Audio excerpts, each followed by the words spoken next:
Well, hello everybody, and welcome to the first update for the Prescott Central Railroad. I really do apologize for the delay between the presentation series and this first update. To be honest, I took a couple of months off, wasn't really doing much work. I've been pretty busy with a lot of other things in life, and it just didn't become a priority to get the layout completed.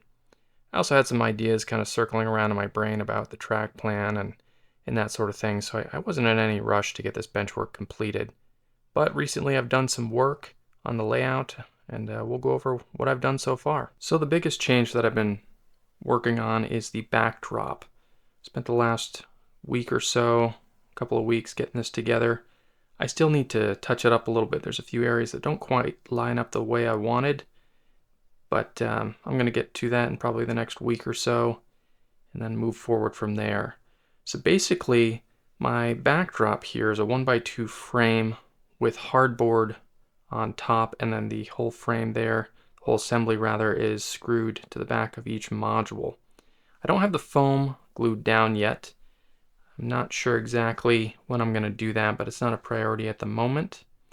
But basically you can see here I've got this corner section here, and that's part of this back assembly. This is the longest module at 8 feet.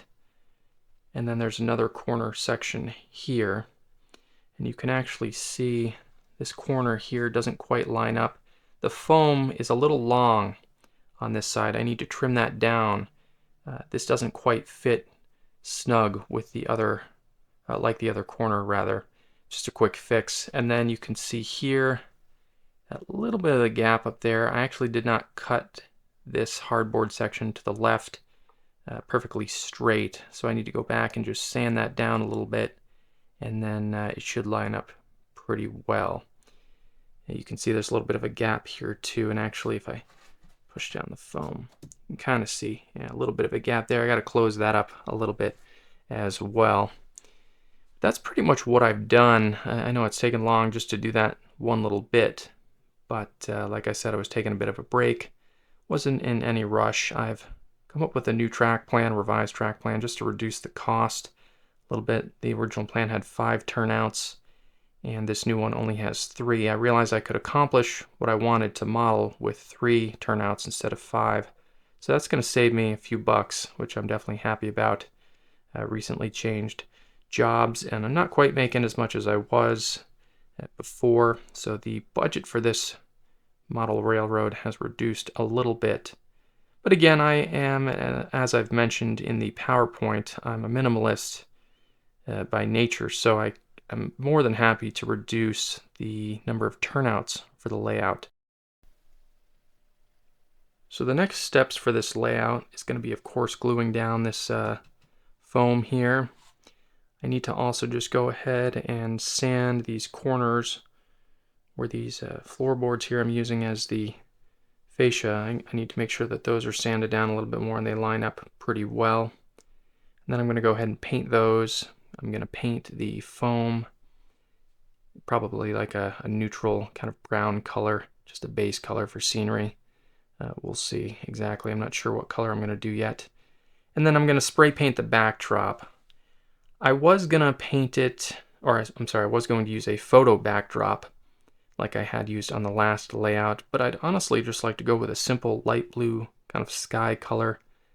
No fancy photo backdrops or anything like that. Just going to keep it real simple for this layout. I don't know how much spray paint I'm going to need, of course, for this. I'm just going to probably buy, I don't know, 2 or 3 to start with, and hopefully that'll be enough to give some coverage for the backdrop itself. And then once those few tasks are completed, I can begin to work on the track plan. And then for those of you that aren't familiar with Lance Benheim, or you haven't really looked into what he does, this layout is inspired by some of his work. I had purchased a couple of his books, and I've been using those to help guide me through the process of building or designing and building this layout. And I just wanted to give out a shout out to him and his books.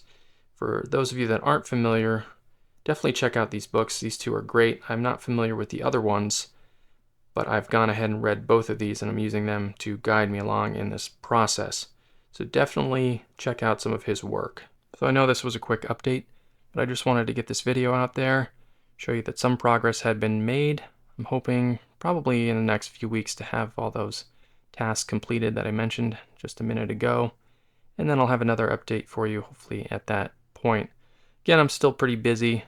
Obviously it's the summertime too, so the yard work, all that stuff kind of just takes priority, unfortunately. But I'll get some more updates hopefully in the very near future. So I appreciate you taking the time to watch. Please like, comment, and subscribe. Thank you.